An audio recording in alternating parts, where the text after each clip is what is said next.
everyone, Carol and Kristen here, and keeping with our fall/Halloween theme, we are coming to you today with a topic that maybe you've never heard of. Have you heard of the Incorruptibles? They are saints that their bodies have been exhumed and their bodies did not fully decompose. Very interesting. Did you even know that that happens? It is a spiritual phenomenon. Yeah. And just to be clear, for the naysayers out there, there are some bodies of saints that they have found via certain circumstances, like the area of which they were buried or whatever, that they could be scientifically explained. But there are over 100 incorruptibles that there is no scientific explanation for why their bodies did not decompose. Even things in their casket were decomposed, but their body was not. Right. Saint Cecilia being the very first. Yes. And going all the way back to the 2nd century. So we're even talking like right after the time of Jesus was when they first started noticing that this was happening. Right. And you might be wondering, how did they know that their bodies weren't decomposing? Well, part of the canonization process is to exhume the body. And that's when they started realizing. Because they want to see if there has been a lack of decomposition. Because it takes, I think about, they say 3 weeks to about 2 or 3 years for a body to fully decompose, depending on the different circumstances of that burial. And so certainly after 100 years or 50 years or whatever, you're going to be fully decomposed. And if you're not, then that is a sign that you have, you could be one of the incorruptibles. Yes, in fact, some of them were found to have a really sweet aroma coming off of the body. Roses, not things that you would lilies, normally think of when you're talking about a dead body. But so like Mom said, Saint Cecilia was the very first incorruptible. We're not at different degrees. So like, I think they said Saint Zita was the most incorrupt saint that has ever been exhumed. And so she's the most incorrupt. And so the point there, what Mom's saying is that like there might be some decomposition. It doesn't mean that there's no decomposition, although many of them, you actually can go see their bodies. They're on display, especially in Europe. But Mom actually saw one here in the United States. You want to talk about that for a second? John Newman was I was in Philadelphia visiting my daughter, and I went to St. Peter the Apostle Catholic Church, where his body lays in a glass underground glass case in the underground church. And so what they've done with him is he has not fully decomposed. So his face was not real presentable. So they did do a wax face on him. And then and his body is there because it is, his actual body is there in a relatively decomposed state. And so. You mean non-decomposed? Non-decomposed state, right. Yeah. And I'll tell you, I spent probably 3 hours in that area just praying and attending a mass and going to reconciliation. And it was amazing. And he was a phenomenal man. He died when he was only 48, but he was a bishop of Philadelphia, and he was all about education. And he has at least one order of nuns that he established, and maybe more. And he really did a lot to just promote Catholic education. And so he is deemed a very extraordinary person, and somebody who we can be trying to exemplify. Absolutely. So like I said, we won't list all of the incorruptibles, but some other ones that you might have heard of is Saint Teresa of Avila is another one who was an incorruptible. And something that's really interesting about her is that she absolutely should have decomposed because she was actually buried in mud. And that's what's kind of interesting for some of these other examples as well. So like Saint Francis Xavier, pretty sure we've all heard of him, Saint John of the Cross. They were actually both buried in what's called quicklime, which is something that they would bury people in to try to help the body decompose faster. And so it was even more amazing and miraculous that they had not decomposed.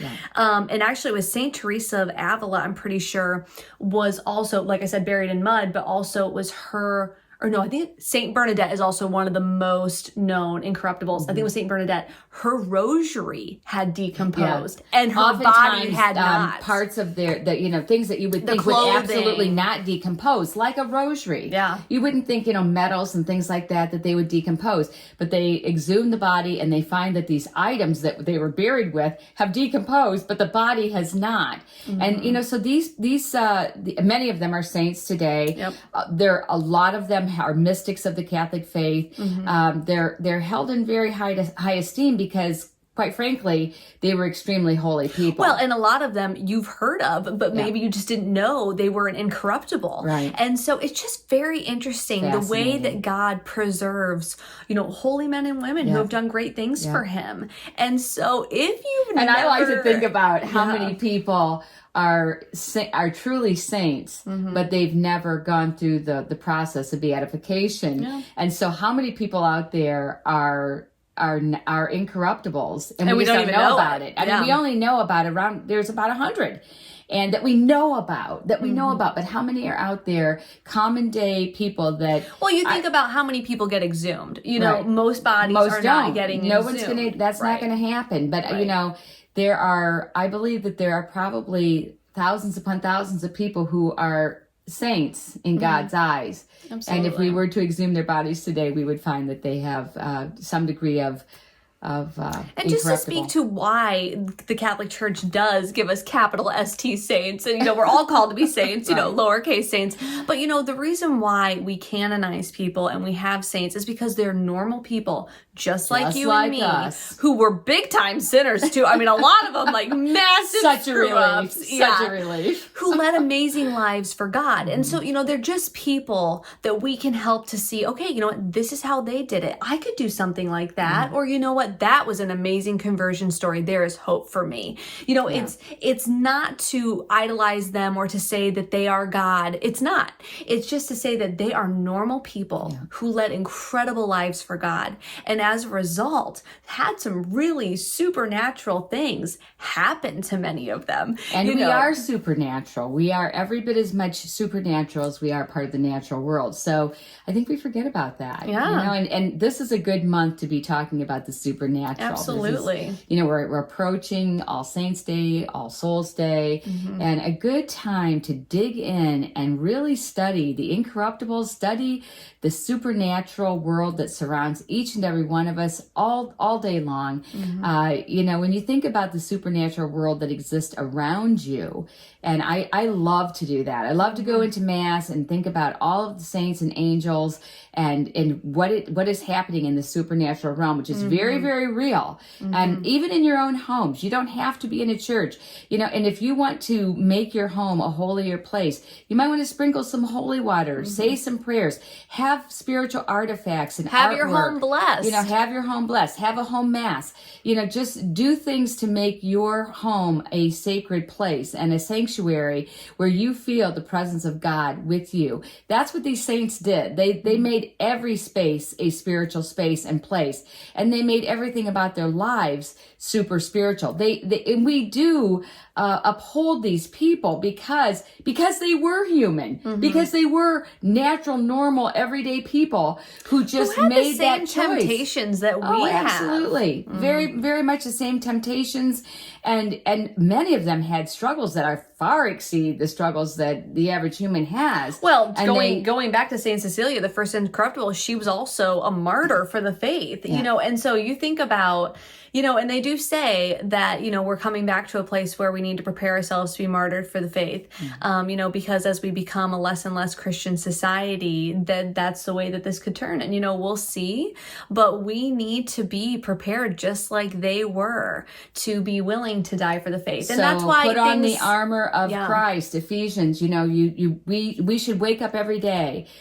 Just like these incorruptibles did, just like all the saints of the faith did. And we should wake up every day and say, Lord, put your armor around me. Help me to be a warrior for you. Help me to think right thoughts. Help me to speak, things that will uphold you and will glorify you.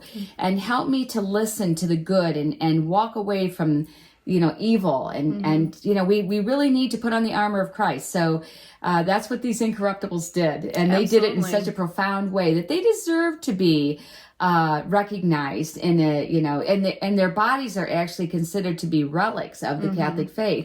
And so that's a cool thing too, and a whole nother video talking about relics. Absolutely. And so if you have the opportunity to see an incorruptible, absolutely go. And like you said, their bodies are relics, and so anything that touches a relic becomes a second class relic. If it's a body, you're in the presence of an incorruptible when you are, because let me tell you, it was quite the experience. I sensed it in every sense of my being. I sensed that I was in the presence of an incorruptible saint.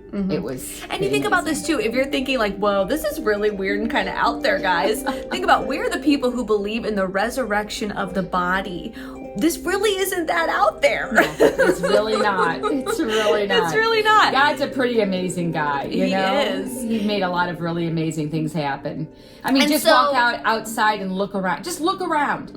Look around and then tell me that we don't have an incredible God.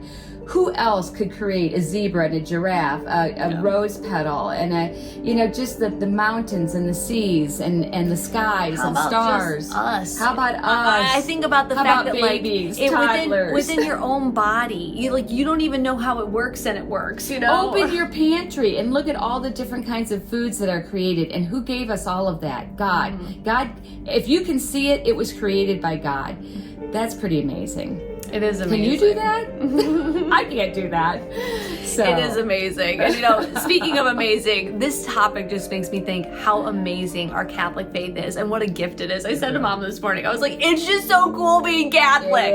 We love it. This month of October, we've kind of delved into some topics that maybe we don't discuss very often. Right. And so hopefully in those times where you might be like, oh, I'm getting kind of bored with my faith, pick up one of these topics and run with it. We hope we didn't scare you, but we do hope we scared you a little bit. Just a little bit. Well, or opened your eyes to something completely new to explore. Yeah. So if you've been so inspired or intrigued or scared by the mission and ministry and videos of Luminous Ministries this month, but you want to support our mission, please visit our website at www.luminousministries.com/donate, like and share this video, and then let us know, are you aware of the Incorruptibles? Have you ever seen an Incorruptible? Tell us your stories. Is this scary to you? Do you think this is really fascinating and like such an honor for these very holy men and women? What are your thoughts? Let us know. And we hope you have a blessed and beautiful fall season, and that you enter more deeply into the supernatural, which is all around us and brings us to the creator of all the supernatural, which is our Lord and Savior, Jesus.